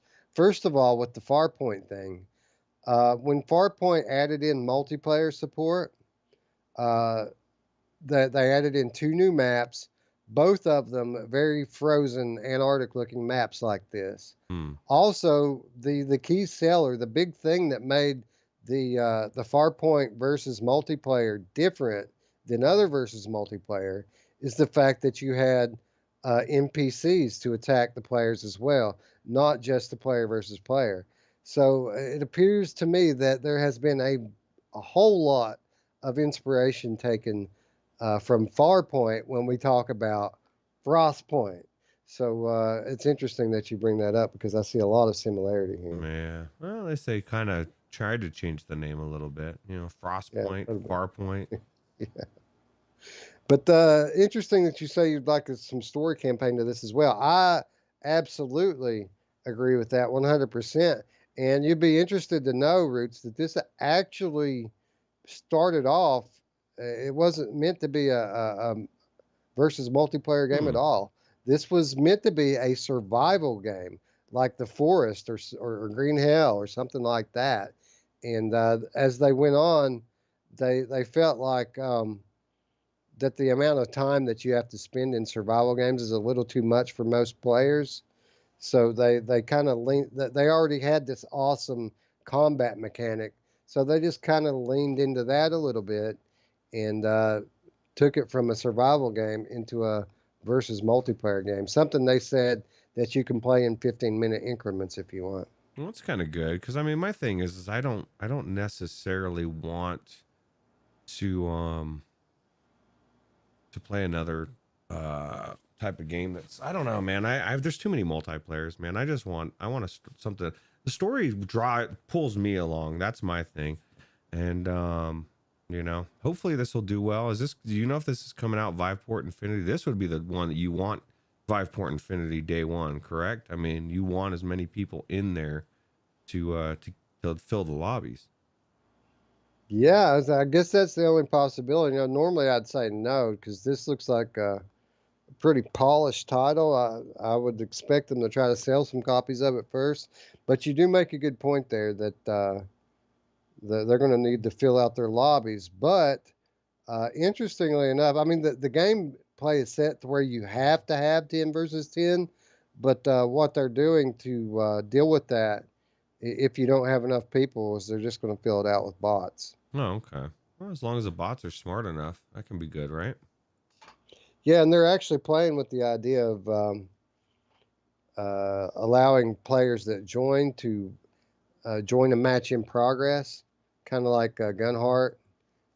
So even if you've got some bots on your team, it doesn't necessarily mean that you're going to end the match with bots on your team. Okay. People can join at any time. Now, that's not set in the stone. They have both versions, right? A version that allows people to sit in the lobby and wait, and a version that allows people to join in progress. That's kind of what this beta is for, is so they can get feedback on what people prefer. Mm. Yeah, well, Scion says and Skiva both said they would rather have a survival game. See, I'm the opposite, and that's what I was getting ready to say, and then I lost my train of thought. But I don't, I don't know. Maybe it's just me in survival games. I just don't want another survival game. Like It's too it, grindy, right? it's too much, man. In VR, it's just too much. I don't want to have to worry about. Damn, I'm thirsty. You know, I mean, granted, that was like a lot of that stuff, but at some point, I just want, and this is just my personal preference. I'm sure there's people out there. There's two of them right there that want to geek it out and they want to survive on this alien ice world, and they want to eat every minute or two to make sure they don't starve to death. But I just feel like it to me, it's just an unnecessary extra added pain in the ass.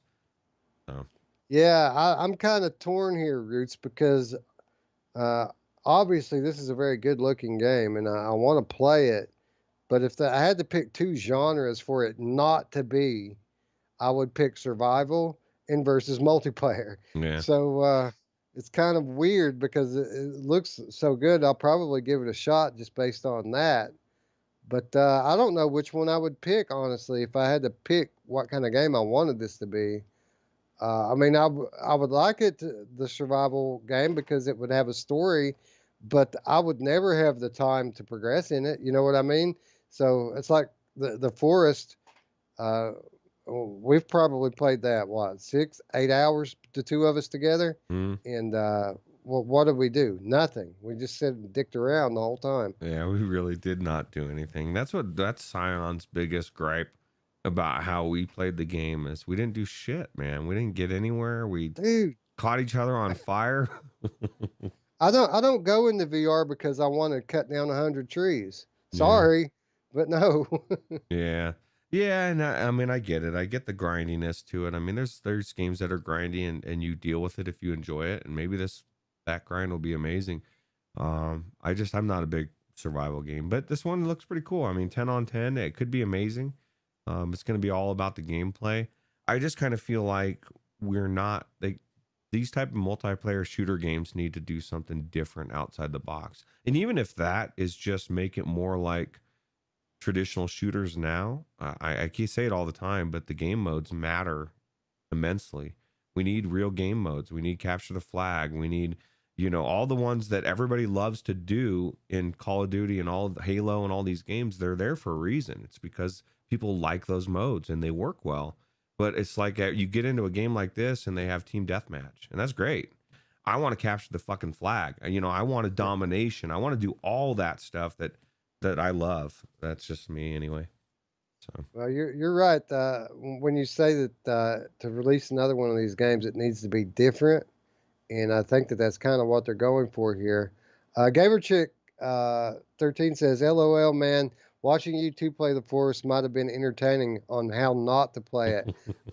We did a video, didn't we, Roots, of when we played the Forest? we did, and it was funny because I didn't even know, like, and I'm sure you didn't know, Wes, but like I was like, Wes is like, man, I'm like almost dead. I'm starving, and then I'm over there eating the food, and I didn't even need to. And I wasn't even. I just didn't even know what was going on, dude. It was a cluster mess, but it was a lot of fun. Yeah, how many times did we catch ourselves on fire, Roots? Like, Yeah, yeah, and bunch, right? that was the key too, dude. I felt like I was in Sea of Thieves all over again. Although that happened first, so maybe Sea of Thieves was like being in the forest all over again. Right. So Anyway, pretty massive quote time coming up here recently. I'm sorry, coming up here because VR Focus recently interviewed Dax Berg, who is the creative producer and project lead at In Exile Entertainment. And for those of you all who don't know, In Exile Entertainment is the studio that brought us The Mage's Tale. So very competent VR developers here.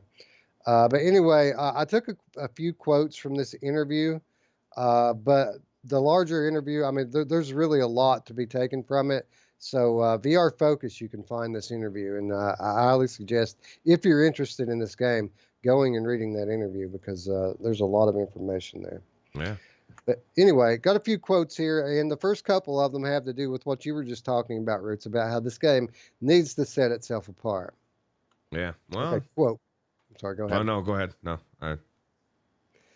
Quote, if you look at server authoritative multiplayer FPS games in the VR space, they're all military sims and not extremely focused on higher end visuals. While we're going to appeal to that audience, we do have a large amount of military weapons. We also wanted to place the game in a extremely unique environment setting with characters, weapons, and tools that are unlike anything else out there. So basically, what they're saying here, Roots, is not only are they giving us unique environments, unique weapons, but they're placing a lot of emphasis on making the thing actually look amazing, which isn't something you see a lot with these style games. They're normally more about the gameplay. yeah. I would say I want both, but I mean, obviously, it needs to look good first, and it looks like it does look like it's amazing, right? Yeah, absolutely. It looks great. This next quote here has really got me probably more excited than anything about this game. Um, quote, we have a couple of large monsters that we have built levels around as interactive environments. They're pretty taxing on frame rates, so we're still optimizing. But if they don't make it into any maps for launch, they'll be coming pretty shortly thereafter. Roots, uh, the environment will kill you in this multiplayer versus setup. There are large monsters kind of frozen into the environment that can grab you at any time and rip you apart. That, my friend, is what when you talk about different, that's different. So what do you do? Get too close to it, or I mean, how do you know? Like, am I going to be I'm running sure. around afraid that I'm going to get ripped apart at any second, right? Yes. Hmm. Yes. Wes is Yes, like, you that's are. what we want. That's what we want. So yeah, talk about different, buddy. That's different. That is different. Early on, we had Oculus at our studio to look at the game, and they told us when it came to movement, locomotion comfort settings, and HUD elements, the more options you give the player, the better. We have found Oculus's advice to be very beneficial as there are plenty of settings to choose from. Roots, I just pulled this quote because, we say it all the time, give us settings. Apparently, Oculus relayed that message to them for us, and they're going to give us settings here. Good. Let us adjust. Let me turn stuff off. Yeah, there's nothing worse than not having options, right? Absolutely. So they actually, when in the interview, they went into a little bit more about the comfort settings and different things that they have in there. But the bottom line is however you like to play, you're going to be able to play it that way. Yeah. Well, that's good. I want to play my way. I want to be like Burger King in VR, right? And have it my way. Absolutely. Yeah. Absolutely. All right. Quote: our maps are made for 10v10 combat. So if there are less than 20 players currently, we will fill it in with bots to hit that number. We play tested having players join in progress matches and ones where we don't backfill. We can currently use either method, and it's kind of the perfect kind of feedback that we're looking for in our closed and open betas. So yeah, I talked about this a moment ago. The games are kind of built around having large groups, so they're going to use bots for that. And if you're going to incorporate bots, I kind of feel like being able to join in progress would probably be uh, the best solution to it, but only two at a time. I don't think that you should. I don't think you should put it out of balance so that somebody has one more life, real life player than the other team, because that's an unfair advantage. But if you have two waiting, I think that they should be able to join together. Absolutely. Yeah. Well, it depends on how long, you know. If it's only one person, it might not be that. It depends on the person too. Like if I'm that person joining in, you're probably not going to do that much better. But if it's someone like Scion, your team's going to excel, and now all of a sudden you guys just crushed everybody.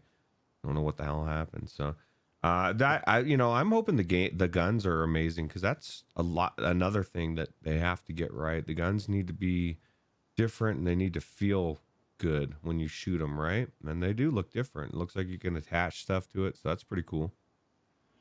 Yeah, So man, I'm intrigued. Normally, I just disregard these types of games right out of hand, but this one and the Solaris Off-World Combat, these two kind of have my imagination a little bit. And there's that other one that's very different, the dueling game, Blaston. I think Blaston looks pretty cool let me too. ask you this: are you going to get into beta? I thought about it, Roots, but I really don't have time for it. I normally don't do beta testing because I feel like it's a commitment for me, Mm, right? I feel like if I join a beta, they're giving me access so that I'll play it and give feedback. But most people, I think, try to join these things just so that they can get their sneak peek and then put the game down. I won't do that. If I can't mm. play it and I don't have time, I won't join. But I absolutely encourage any of you out there who enjoy this type of game. The beta starts tomorrow, and you can apply right now on their website. So the beta starts tomorrow. It's going to run a week. I highly encourage you to go check it out. Go apply. And if you don't go get into the first wave, they're adding people in waves. Mm. So if you're not in there on day one, just keep checking your email, and you may be in there on Tuesday, Wednesday, Thursday. They may bring you in, and there's an incentive to put the time in, because, like they said, the ones that play the most are going to get the game for free. Yeah, that's good, right? That's cool. Absolutely. Yeah. No, I don't know. I don't see myself necessarily going to the beta either. Because I would want to. Scion is the perfect example of what they're looking for, is somebody to go in and actually try to make the game a better game. And I'm like you, I just want to get a free sneak peek, and Right. and that doesn't help the devs at all. So I'll sit this one out. I would consider it if it were next week. I'm going to be off work next week, and while I'm mentioning it, while I'm thinking of it, again, a reminder: tomorrow, absolutely, we're going to have the Monday show as scheduled. Next week, maybe not the case. I would even say probably not going to be the case because I'm going to have to work possibly on Monday night. So, of course, we'll have our Sunday show next week like we always do. Tune into that for a little more info on what's going to happen to the Monday show 53. Monday show 53 may not happen on Monday. We may have to break the streak, Roots. Yeah, well, sometimes it happens. But and also remember tomorrow, if you don't have a copy of Ginny and Thaco, we're giving it away. So if you haven't already put your comments in last week's Monday show, definitely do it before tomorrow so you have a chance to win that game. Like we said, it is a little pricey, definitely a really good game. Perfect game to win for free. Absolutely. How could I forget the last day? This is the last day to enter our giveaway, friends. Tomorrow we're giving away a copy of Ginny and Thaco. And yeah, like Root said, all you have to do, one, subscribe, obviously, be subscribed. And two, go back to the previous Monday show from last week, Monday show 51, and leave a comment to enter the contest. And we're going to give away a copy, and your chances pretty good, Roots. Not a lot of people actually joined this one. I think it's maybe less than 10 people have entered so far. So pretty good chances if you put your name in the hat that you're going to actually win. I'm feeling bad, Wes. I feel pressure. I haven't posted the Monday show on the Anchor, so none of them have got to enter. No. And yeah, I got to do that today, so they at least get a day to get in there. Yeah, man. Is there a way to post text on that? I mean, maybe we could. Yeah, there's maybe there's something. I know I can leave like an audio message. Maybe that's what I'll do. So we'll see. Yeah, or you could put it in the title, like giveaway today only, or something like that. Yeah, I need to do something. My hard drive going down screwed everything up, and I've just been like, I even went to download with 4K downloader, and I'm like, oh, I don't have it. Shit, dude, what is happening? Yeah, well, shit happens. This is the nature of technology. So, Drilla wants to know who won the copy of Into the Radius. Now, was that our copies or Scion's? I know Scion gave away a couple. I believe he's given away, and we gave away ours. I can't remember who won now. I know Mamefan, wasn't it? Onakazi won. Didn't Onakazi win one? Okay, yeah.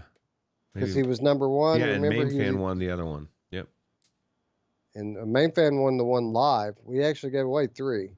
Mamefan won the one live. Onakazi won one. And was it Andrew Kiros that won the other one? I think it was Andrew Kiros. Maybe. I don't know. They're all names you just mentioned that I like. So I'm glad that they won them. Yeah, so I think that's the 3. I'm pretty sure that Onakazi and Mamefan won one. And I think Andrew Kiros was the 3rd winner. Okay. But I'm not sure. Anyway, be sure to enter last week's Monday show 51. Ginny and Thaco, Trial by Spire, giving it away tomorrow. So, absolutely. Anyway, time quickly running out here, Roots. I just wanted to mention a few words here about Shadow of Valhalla.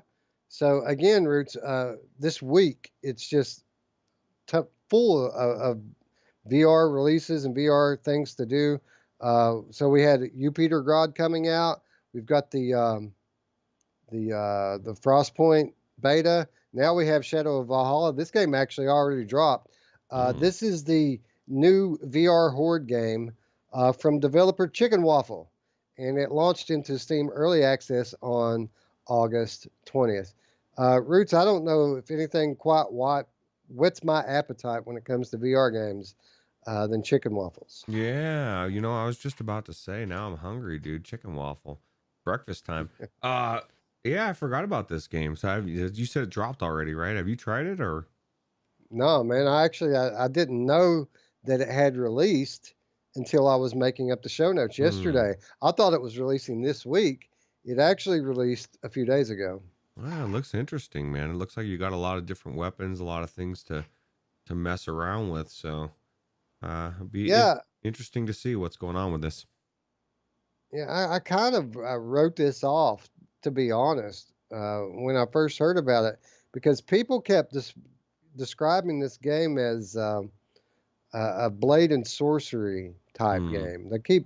Everybody kept calling it blade and sorcery type game, and I'm not much for sandbox games, so I just tuned it out at that point. But now reading up on this game, let me give you a few details about the game. It says at the beginning of the game, you're killed by a dragon, Hmm. awakening in Valhalla at the call of Odin himself. You're tasked with reaching Asgard by slashing your way through waves of the undead. So, Roots, um, this is a story campaign. This is not a blade and sorcery type game. This is this is basically the people keep saying that because this game has kind of realistic physics to the melee. But the structure of the game itself, this is a story campaign, like an arcade style hack and slash story campaign. And knowing that, now all of a sudden you've got my attention. Now I might just play this game. Yeah, yeah. I mean, if there's a story to it, it definitely intrigues me to see exactly what you're doing. Looks like you get to upgrade different stuff. You get different powers, magic. You know, you get to feel like the Emperor Palpatine and shock some people. You know, I saw a couple of zombies' heads exploding. I mean, you know, who doesn't want to see that? It definitely looks like like you said, it intrigues me more now hearing that than before, for sure. Yeah, so like you said, physics-driven melee combat as well as some spell casting. This is a single-player campaign, and there will be new worlds and environments to explore as you progress. And the developer is planning on adding new magic powers and items, as well as crafting options Hmm. as the early access release progresses.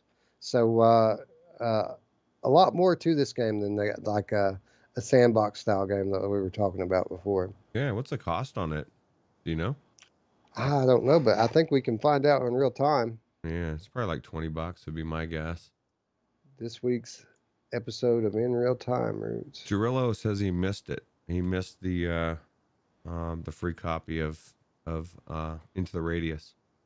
I want to know when Scion's gonna beat that game. He says he's like good at it. He hasn't beat it yet. Come on, Scion, what are you doing?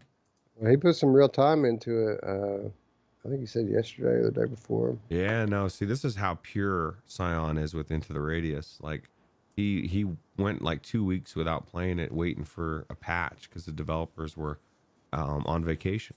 He wanted to wait for that patch and go in and really knock it out of the park. So Well, my Steam is being wonky right now, so I can't exactly tell you. It's not responsive. my Steam is not being wonky. Let me take a look and see what. Oops. But anyway, along with zombies, there will also be giant spiders and other types of enemies. So it's not just zombies, Roots. For those people like Anthony out there, there's also going to be giant spiders as well as other things that attack you. Yeah, well, I'll tell you what. Radio Runt was just saying there's a game coming out soon that has spiders in it, and he said it's a nope for him. And I was like, oh man, I don't see it on Steam. So I don't know. I don't know where you buy this game. I don't know where it exists, but it is not on Steam. This should be on. This is supposed to be in Steam Early Access. That's what the thing says. Shadow of Val. It's just not. Oh, there it is. $17.99. I was right. About 20 bucks. No, that's not too bad at all. Yeah. So yeah, $18. basically, well, first of all, Nicholas Boris, he says when is released? It's released now. It's out. It's in early access right now on Steam. So check it out today. 18 or $17.99. Yeah, definitely. But Roots, I mean, honestly, when I look at this, what I think of is this would be a great way to pass the time while we wait for Undead Citadel, because let's be honest, this is like an Undead Citadel. This is closer to Undead Citadel than it is to Blade and Sorcery, right? Yeah, Undead Citadel. And what's that? I never can remember the Oh. name. My Jesus Radar, dude. I want my Jesus Radar, Wes, and it's not coming soon enough. It was supposed to become Halloween. Halloween of 2020 or 19. I don't know, man. What is happening? I want it. So Nicholas says PSVR. When does it release on PSVR? Ah, That I do not know. It is coming to PSVR. We do know that. That has been confirmed by the developer, but no release date has been given just yet, Nicholas. But stay tuned. When that news drops, we'll be sure to report it here on the show. absolutely. But yeah, Roots, again, you know, I like killing zombies. Who doesn't like killing zombies? And the fact that they've worked in some physics-based combat here, just enough to get me over until Undead Citadel, which, by the way, is looking phenomenal. They've added in some physics-based stuff on it as well. And I mean, there's a reason why they've delayed it so long. They're putting the work in. Yeah, I'd rather have a delay and have it good. So, Yeah, absolutely. Rather wait on a game than wait on a patch, right? yep. Anyway, that's going to wrap up. You know, that's not all the news there was, Roots. There's still a lot more coming this week other than Shadow of Valhalla, other than Frostpoint, other than Yupitergrad. Let me see here. There was, I know Shooty Fruity's coming out to Quest Roots. You do much Shooty Fruity? I've never played Shooty Fruity. I see it every once in a while, and I think about trying it because it's been out for so long. Is it like amazing? I've never played Shooty Fruity. Yeah, it actually got pretty good reaction, especially from the PlayStation VR community. I never played it either. It looks a bit hectic and frustrating to me, to be quite honest, because the whole thing is here. It's not just a wave shooter, but the way you score points is by scanning groceries in between shooting.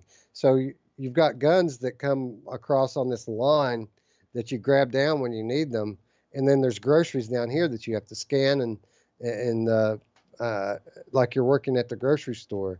So it's not only shooting; you're going back and forth, and it looks like it gets hectic pretty quickly. Yeah, well, if I'm working at the grocery store, hopefully I have that plexiglass shield that they're putting up everywhere because it Right. looks really cool. If you need that, then you don't even have to shoot you fruity. You just have the glass. That's true. Yeah, you're set. There was something else coming out this week too. Man, I can't remember what it was. It didn't quite make the cut, but something pretty cool if I remember. Let me just. Spry Guy says Shooty Fruity isn't bad for a wave shooter, so pretty good. Yeah, just out of nowhere, dropping on Oculus Quest this week. Nice. Yeah, I had no idea it was coming. These, of course, from our friends at InDreams.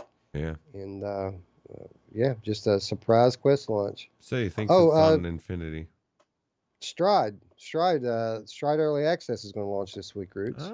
So just out of curiosity, everybody in the chat, who's excited for Stride and who is not as excited for Stride because of the storyline thing? I know it'll be the same gameplay or whatever, but I wanted the game. I wanted the story to drag me through.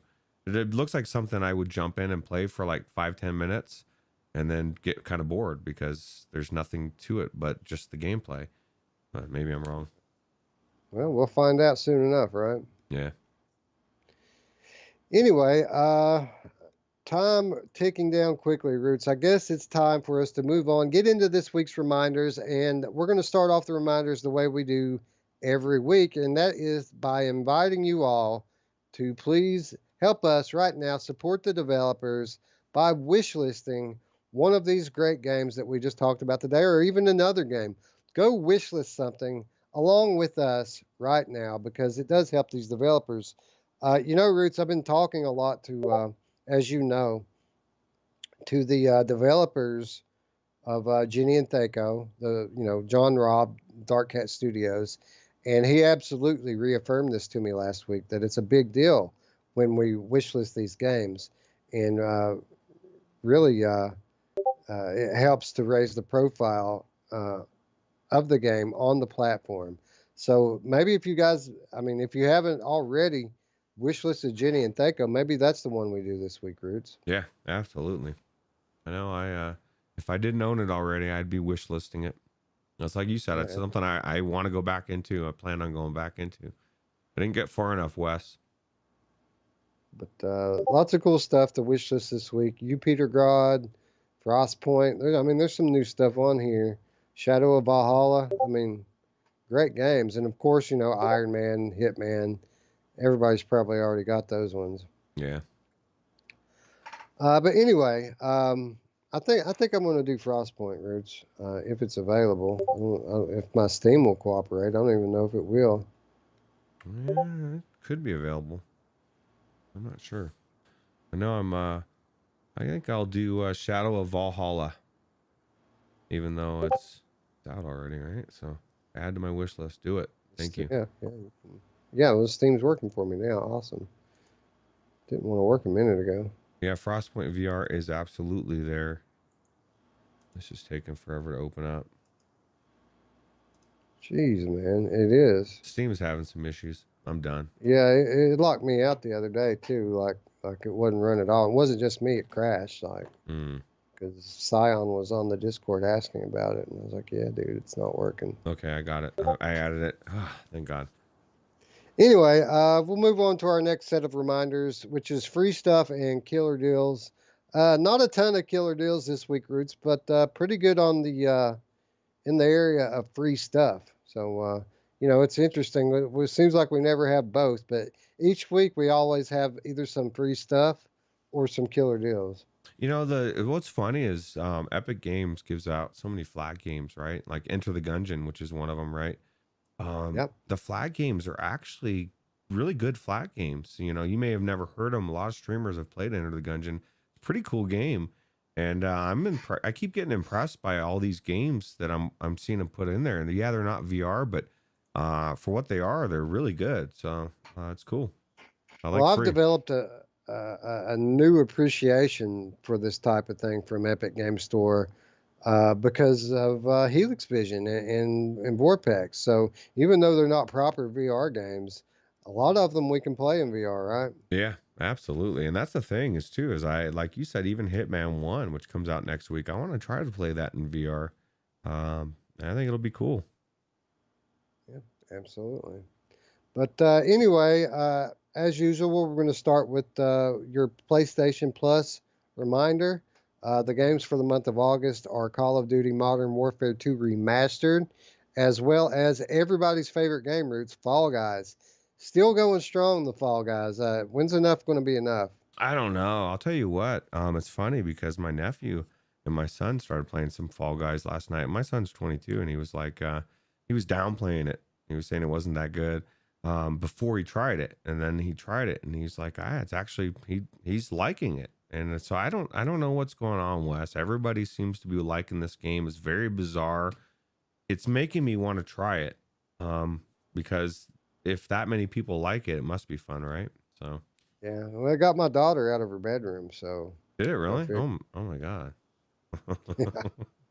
Anyway, yeah, a lot of people loving it. John Riggs, like I said last week, John Riggs calling it the game of the year. That's pretty big words. Wow. So maybe I should try it out, West, but it's like $20 on Steam. So I don't know. I want it free, like PlayStation. Yeah, well, just that there's your $20 incentive to, I guess PS5 coming a little too late in the game. Well, you've got your roommate. You can go and maybe play it on his thing, right? Yeah, he's playing Rocket League all the time, and they keep wanting me to stream it with him. I don't know. That's a nice change of pace, but I think Roots needs to get away from the flat games and come back to VR land, man. Come on over. Yeah. It's definitely cooling off a little bit. It won't be as hot. It'll be more enticing to get into VR for sure. Yeah, absolutely. Finally, the end of the summer coming, right? Yeah. Also, wanted to mention to you guys on the PlayStation Network, Mortal Blitz Combat Arena beta. This is an open beta. Anyone can play by downloading the game right now. This is only the multiplayer part of the game that is going to be in the beta. But it's aim controller support, absolutely free. Here's the catch. Today's the last day. It's been going on for a week. This is the last day of the beta. So if you want to play this game, absolutely free. Do it now because it's not going to be around tomorrow. Is this a remake? Or are they just adding to it? Or It's a new title, and Mortal Blitz was a kind of an arcade style shooter that came Okay. out in 2017 for PlayStation, and it may even be on PC at this point now. But they always said they were going to come back and add to it, and they never did. But I guess that's kind of what the Combat Arena is. And even though it is Mortal Blitz Combat Arena, there is going to be a single player campaign when the game launches, Oh, but cool. that's not what the beta is for. The beta is for the multiplayer only. I think it's 4-player multiplayer. I don't know if it's 4v4 or 2v2, but it does support the aim controller, and it looks good from a visual standpoint. Yeah. Cool. Anyway, last day to get in on that. Again, awesome free stuff. Some pretty good deals on the PlayStation Network. Doom VFR is $9. Aspire 1, $15, Roots. That's a pretty good price for that one. Yeah, that's a really good price, man. That's a good game too that gets always gets overlooked, right? Yeah, a lot actually. And Intruders, hide and seek, $5. One of the better stealth games in VR. So if you don't have that one yet, good time to pick it up. Good story too. Yeah, absolutely. As you mentioned, the Epic Game Store featuring Enter the Gungeon this week. I did watch a couple of videos of that. That is a really cool looking game. And the other game, God's Trigger, also really cool looking. They're both these kind of bird's eye view, top down view games. But they both look pretty cool. They look like fun gameplay. Yeah. Yeah, and it's free. Like my Epic game library is filling up pretty nicely. Yeah, mine is too, actually. And again, with Helix Vision, most of it's playable. Most of what I've tried, anyway, Yeah. in 3D. So yeah, worth picking up these free games. Yep. Roots, last week when we were talking about the Steam deals, I was kind of shocked that you could get Boiling Steel and Guns and Stories Bulletproof for $12. Part of me kind of thought that it was like a mistake, like an error, that maybe Boiling Steel by itself was supposed to be that, but for some reason maybe they entered the discount wrong. But then I came back this week and looked at the Oculus store. Roots, Boiling Steel is $4 Holy on the shit. Oculus store. That is stupid. This is a good game. I don't know how many ways I could say it. And they're pretty much giving it away now. Yeah. So if you don't have this game, I don't know what to tell you, man. I mean, it's less than a cup of coffee, Roots. You can have this fairly awesome sci-fi shooter. Yeah. Yeah, it's a lot of gameplay. It's pretty cool. I like it. So Yeah, it's good.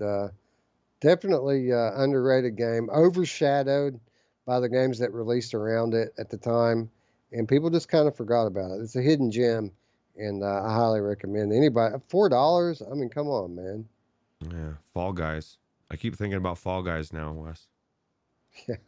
Who would have thought, man, that Boiling Steel would go for less money than Guns and Stories? I mean, how crazy is that? That is crazy. And Scion, thank you for confirming. I couldn't verify if you were hearing all the that what you're hearing is the show prep for Dark Frequencies of Anthony and Skiva chit chatting back and forth about the show. A lot of Discord beeps apparently. Yeah, I don't hear what you're talking about, but I'll take your word for it. Yeah.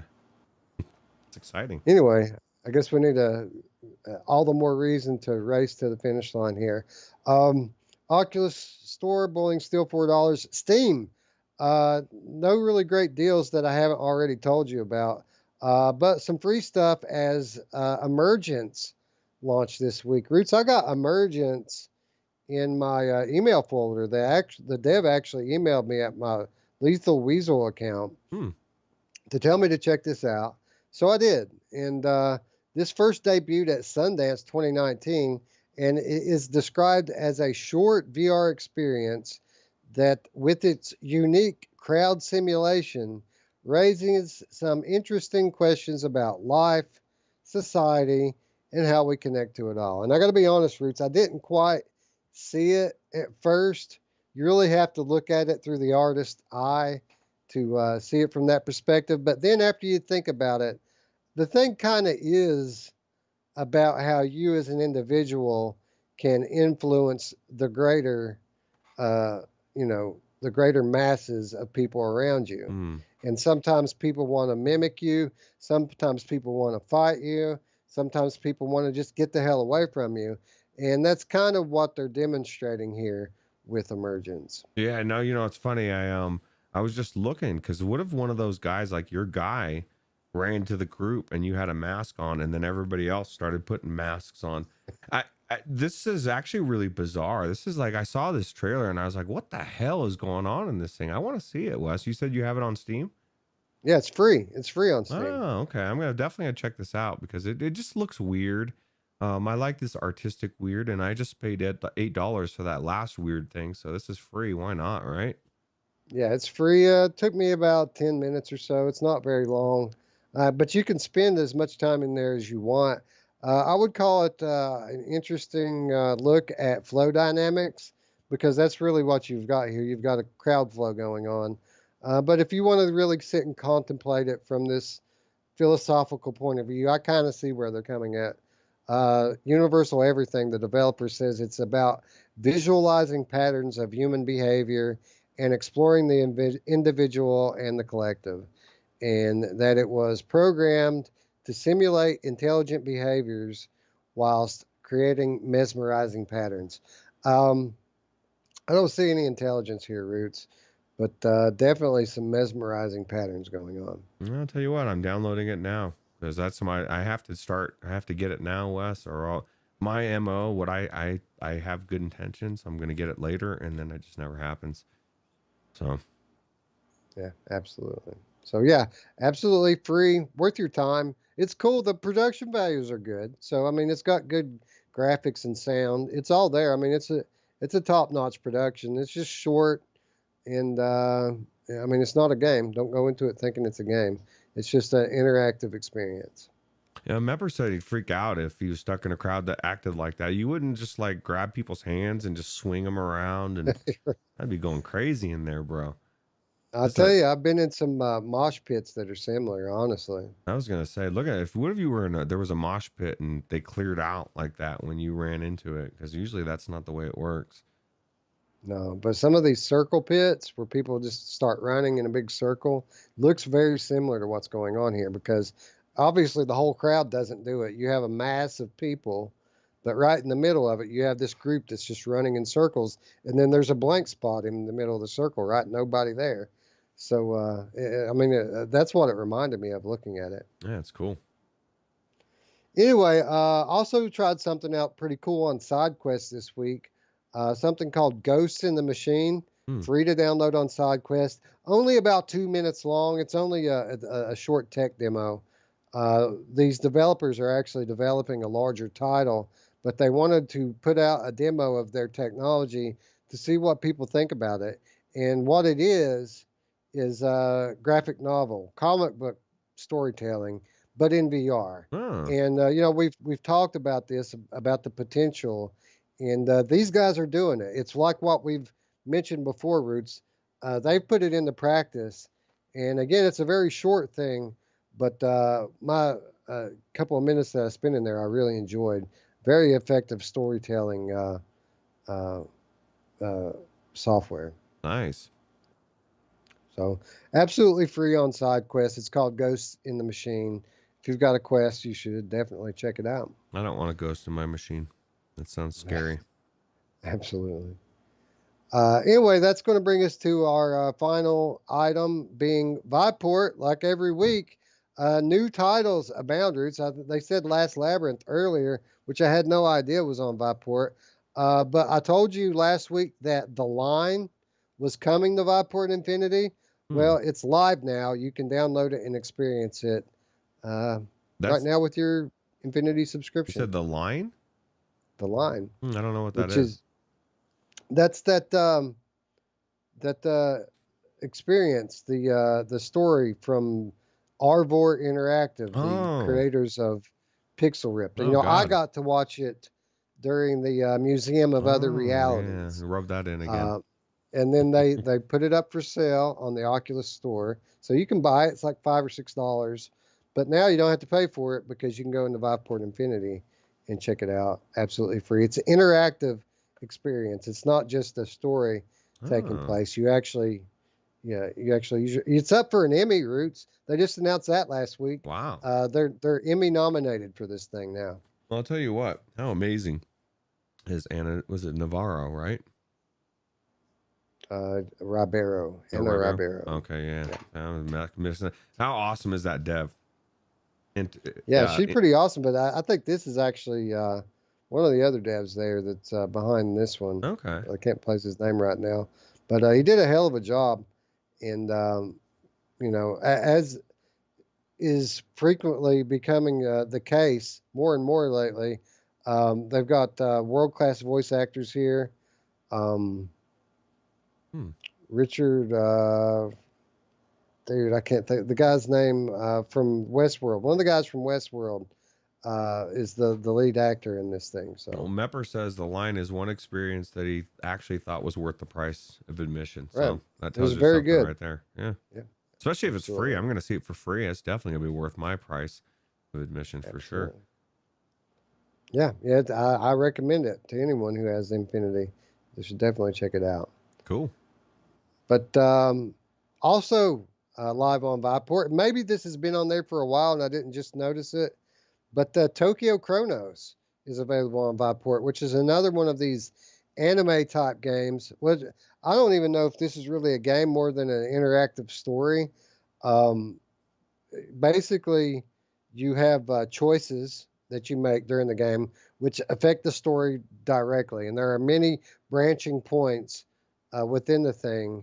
And I think they said the thing turns out to be like 9 or 10 hours long story. So it's always been $40, like Last Labyrinth.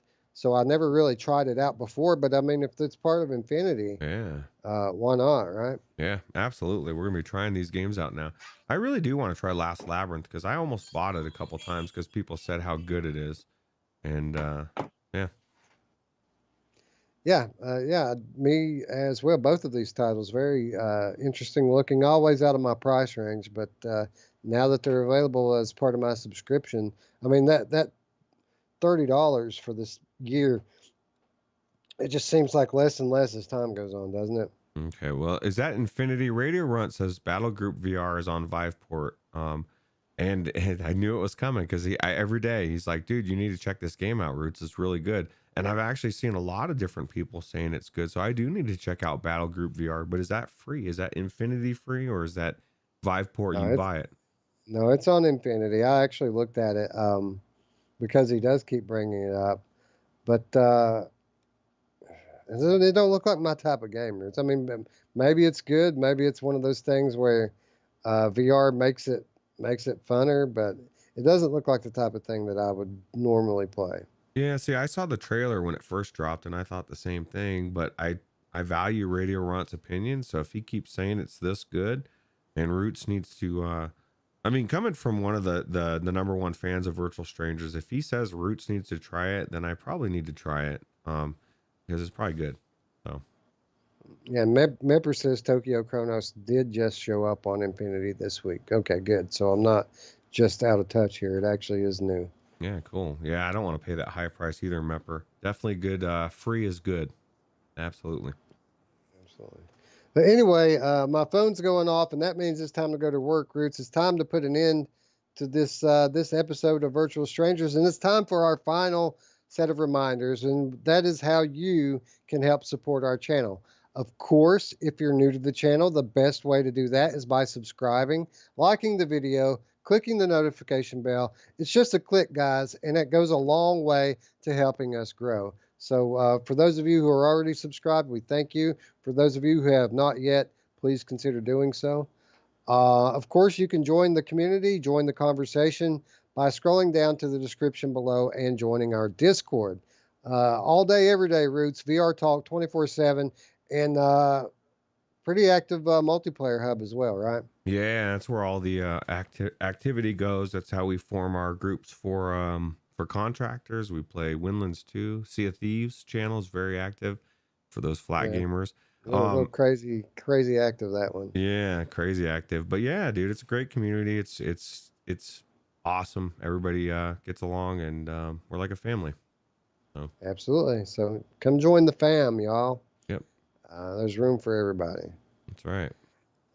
And our final reminder, of course, for those of you who are longtime supporters who would like to do a little something extra, you can support us on Patreon, whereas for as little as $3 per month, you will gain access to our weekly show notes before the show. You know, I always put them up a few hours ahead of the show. And not only that, but you also gain bonus content in the form of the always awesome Money Show. Working on some cool stuff, Roots, for the Money Show. Um, you know, plans in the pipeline. Yeah, dude, that one, I guess whatever you told me recently was kind of exciting. Yeah, And we'll leave still that. got to iron out the details on that. That might actually end up being something for the larger channel, that one. But you know, maybe not. Maybe I might just hold it to the Money Show. Yeah. Still got to work out the details on it. But cool things inbound, folks. Stay tuned. Yep, absolutely. Anyway, with that said, I'd like to thank you all once again for watching. And for Roots, I'm Wes. We'll see you tomorrow, friends. Bye bye. Take it easy.